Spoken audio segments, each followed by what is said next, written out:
John's hands were calloused, a testament to a life lived in service, but now they were soft in their purpose, cradling Sarah's as they worked together in their garden. The sun dipped low over the horizon, painting the colony in hues of gold and amber. It was a small world, far from the bustling heart of the Galactic Empire, and they had chosen it for that very reason: peace, simplicity, a chance to forget the ghosts of the past. Sarah laughed softly as John grumbled about weeds overtaking their carrots, her voice a melody that lightened the weight in his chest. She had always been his anchor, the one who reminded him that even he, a man forged in violence, could find solace in gentler things. He watched her tuck a loose strand of hair behind her ear, her face glowing in the waning sunlight. For the first time in years, he felt like maybe, just maybe, he had left the darkness behind. The sound of engines shattered the calm. Heavy, thunderous vibrations rippled through the ground as Empire ships descended from the skies. Sarah's hand tightened around his, her serene expression replaced by concern. John's heart sank. The Empire never came without reason, and their reasons were rarely kind. Within minutes, armored soldiers flooded the colony's square, their imposing presence an open threat. John and Sarah joined the other colonists as the Empire's officer stepped forward, barking accusations. This colony is suspected of harboring enemies of the Empire. Cooperate, and no harm will come to you. The words rang hollow, their promise as empty as the eyes of the soldiers flanking him. John felt his instincts stir, old habits buried deep, but never forgotten. He scanned their movements, noted their formation, calculated escape routes, but he kept his face impassive. He wasn't that man anymore. Not here. Not with her. A scuffle broke out near the front. A young colonist, barely more than a boy, shouted something about freedom and resistance. The soldiers acted with brutal efficiency, their weapons raised before the words had even left his mouth. A single shot rang out, and the boy crumpled to the ground. Enough! Sarah stepped forward, her voice cutting through the chaos. This is a peaceful colony. We have nothing to hide. The officer's gaze settled on her, his expression cold and detached. If that's true, then you'll comply with our inspection. John's hand shot out, gripping Sarah's arm. He could feel her trembling, but her resolve was unshaken. She glanced back at him, her eyes filled with unspoken words. Trust me, they seemed to say. The soldiers began their search, overturning tables, rifling through homes, treating the colonists as nothing more than cattle. John's fists clenched at his sides, his every muscle taut with suppressed rage. He kept his head down, forcing himself to stay still. But then, one of the soldiers shoved Sarah aside, sending her sprawling to the ground. Leave her alone, John growled, his voice low and dangerous. The soldier froze, momentarily stunned by the authority in his tone. Before the situation could escalate further, the officer raised a hand. Enough. We've seen all we need to see. As they prepared to leave, the officer turned back, his gaze lingering on Sarah. Be grateful we didn't find anything this time. But something shifted in the air. One of the soldiers hesitated, his gaze darting to John, then to Sarah. His lips moved silently before he raised his weapon. The shot rang out, deafening in the stunned silence. Sarah fell. John's world shattered. The soldiers retreated quickly, their ships roaring back into the sky, leaving devastation in their wake. The colonists stood frozen, too afraid, too shocked to act. John dropped to his knees beside Sarah, his trembling hands pressing against the wound that bloomed red across her chest. Stay with me, he whispered, his voice breaking. Sarah, please. Her lips moved, forming his name, but no sound came. Her eyes, those eyes that had seen through his darkness, began to lose their light. When she was gone, something inside John snapped. The man she had loved, the man who had sought peace, vanished in that instant. In his place was the shadow of who he once was, the legend the galaxy had tried to forget. The Baba Yaga had returned. The wilderness stretched endlessly before him, a vast, desolate expanse that offered both cover and silence. John moved through it like a ghost, his steps deliberate, his mind sharper than it had been in years. Every fiber of his being was alive, attuned to the world around him.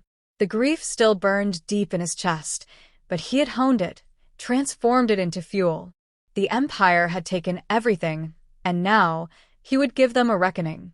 In a remote cave, hidden beneath layers of rock and dense forest, John opened a crate that hadn't seen daylight in over a decade. The seals hissed as they broke, revealing weapons and tools that had once been his lifeline. Knives that gleamed with deadly precision, a compact pulse rifle modified for silence, and an assortment of explosives meticulously crafted for maximum devastation. He ran his fingers over them, the weight familiar and grounding. He found his old comms device buried beneath the arsenal, its surface scratched but functional. He hesitated before powering it on, knowing it would light a beacon for those he once called allies. The device hummed to life, and after a moment, a voice crackled through. John. The disbelief was palpable. It's been years. What the hell's going on? Need intel, John said bluntly. Empire. Local garrisons, supply routes, anything. There was a pause. John, you know what this means. If you're back, it'll draw attention. Are you sure about this? He didn't answer. The silence spoke for him. The voice on the other end sighed. Fine. Sending coordinates. But after this, you're on your own. Always was, John muttered, cutting the connection. The following days were spent gathering information and preparing.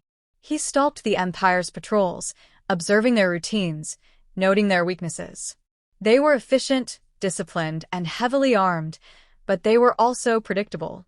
Predictability was a weakness John had exploited countless times before.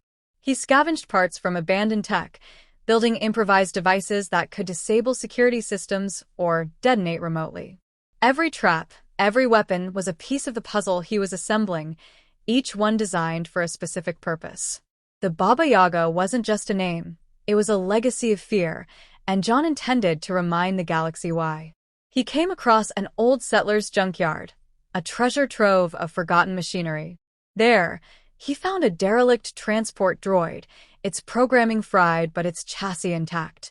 He spent hours repairing it, outfitting it with explosives and a basic guidance system. The droid was slow and clunky, but it didn't need to be fast, it only needed to reach its target. As night fell, John sat by a small fire, sharpening a blade with methodical precision. His mind replayed Sarah's final moments, her voice, her laughter. He didn't allow himself to wallow in the pain, but he didn't push it away either. It was his anchor, a reminder of why he was doing this. The Empire thought they had crushed him, that he was just another broken man in their wake. They had no idea who they had provoked. One by one, he reassembled himself, not as the peaceful man Sarah had loved, but as the weapon he had once been. Every movement, every breath, was calculated. He worked tirelessly, his body driven by a singular purpose.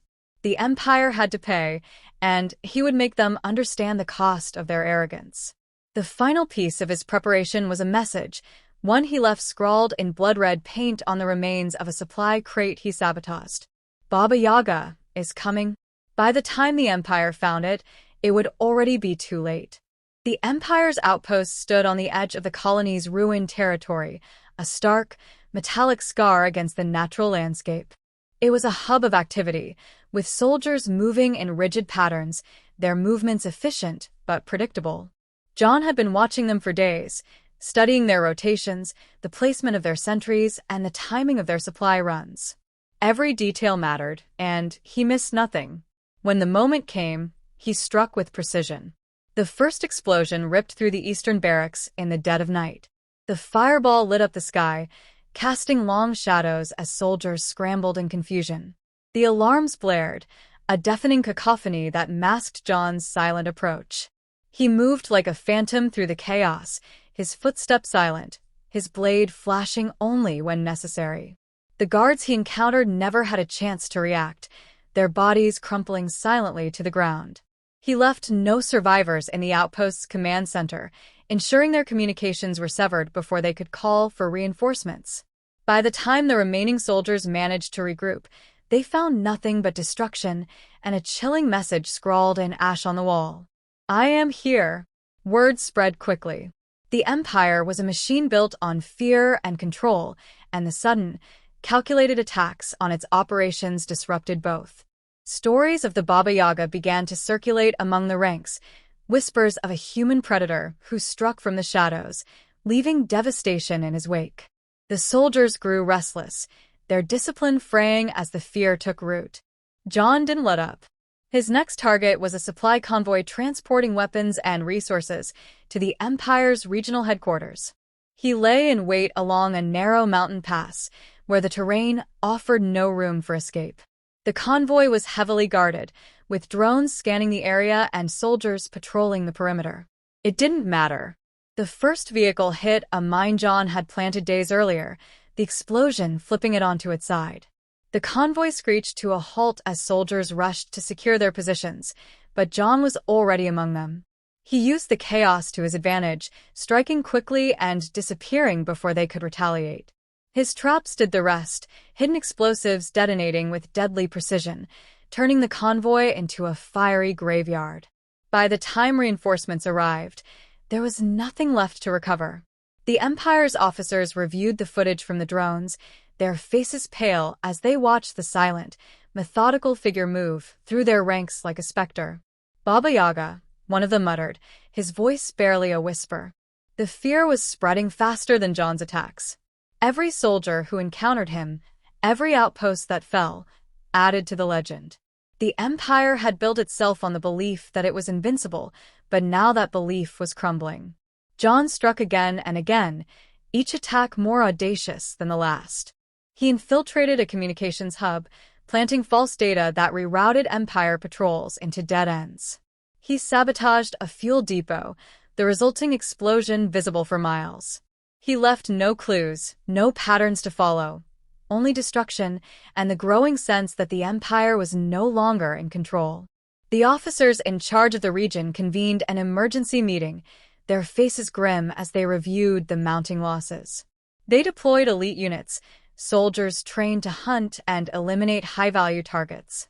But John anticipated their moves, turning their own tactics against them. One unit found itself lured into an abandoned mining facility, the promise of capturing the Baba Yaga too tempting to resist. They moved cautiously, their weapons drawn, their movements synchronized. But John was already there, watching from the shadows. The traps were triggered one by one. Explosives collapsed the entryway, cutting off their retreat. Gas flooded the lower levels, forcing the soldiers into the open. By the time they realized they had walked into a death trap, it was too late. John picked them off with ruthless efficiency, his every shot precise, his every movement calculated. The survivors, if there were any, would carry the story back to their commanders. The Empire's most elite forces had been outmatched, their confidence shattered. John knew he couldn't destroy the Empire outright, but that wasn't his goal. He wanted them to feel what he had felt: loss, fear, and helplessness. He wanted them to understand that they were not untouchable, that even the smallest spark could ignite a fire that would consume them. And so, the hunt continued. Each strike was a reminder that the Empire had made a fatal mistake. They had taken everything from him, and now he was taking it back piece by piece. The Baba Yaga was no longer just a legend. He was a reckoning, and the Empire was learning the cost of its arrogance. The Empire scrambled to recover from the devastation wrought by John's relentless campaign. Every station, outpost, and convoy bore the scars of his vengeance. His attacks were precise, his movements unpredictable, and his presence an unrelenting shadow over their operations. For the officers who remained, one truth became painfully clear: this was no mere insurgent. The Baba Yaga was a force of nature, and he would not stop until the Empire paid for what it had done. The regional command center was fortified beyond anything John had encountered so far. Positioned on a moon orbiting a gas giant, it was a sprawling fortress of steel and firepower. Defensive turrets ringed its perimeter, starfighter squadrons patrolled its airspace, and entire battalions of soldiers stood ready to repel any attack. It was a show of strength, a statement that the Empire would not be cowed.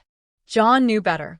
Strength could be an illusion, and the Empire's arrogance was its greatest weakness. Infiltration began long before he set foot on the moon. He hacked into their systems, feeding false data that obscured his approach. Surveillance drones were rerouted, patrol patterns subtly altered, and key officers misled into complacency.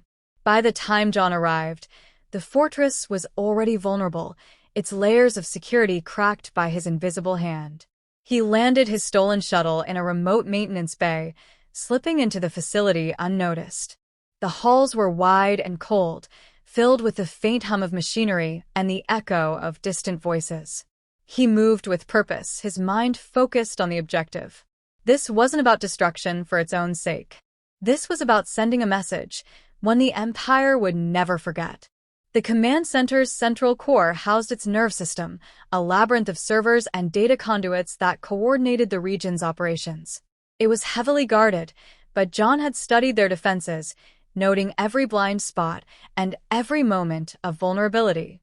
He struck quickly, taking out the guards before they could sound the alarm. The core was a masterpiece of Imperial engineering, its walls lined with pulsating lights and screens displaying endless streams of data. John set to work, planting charges in key locations and uploading a virus that would cripple their communications. The virus was his own creation, a program designed to spread through the Empire's network, corrupting data and rendering their systems useless. As he worked, the facility's security teams began to realize something was wrong. Alarms blared, and the sound of boots echoed through the corridors. John knew they were coming, but he didn't waver. Each second counted, and he wasn't about to waste a single one. The first squad arrived just as he armed the final charge. They entered cautiously, their weapons raised, their movements precise. John used the environment to his advantage, drawing them into a deadly game of cat and mouse.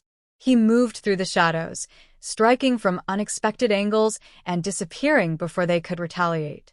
By the time reinforcements arrived, the squad was down, and John was gone. The charges were set, the virus was spreading, and the facility was in chaos. But he wasn't finished yet. He made his way to the command center's control room, where the regional commander waited. The room was a hive of activity, officers shouting orders as they tried to regain control. The commander stood at the center, his face pale but determined. He barked commands, his voice rising above the chaos, but it was clear he was losing control. John entered the room with the same quiet intensity that had marked every step of his campaign. The officers froze, their eyes widening as they recognized him. The commander turned, his expression a mix of fear and fury. "You," he hissed. "Do you have any idea what you've done?" John didn't answer. He raised his weapon, firing a single shot that silenced the commander mid-sentence. The officers scattered, their resolve crumbling as the man who had led them fell. John didn't pursue them. They weren't his target. With the commander dead, he turned his attention to the facility's systems. He initiated the final phase of his plan, activating the charges and triggering a chain reaction that would destroy the core. The screens around him flickered, then went dark, the virus consuming the last remnants of the Empire's control over the region.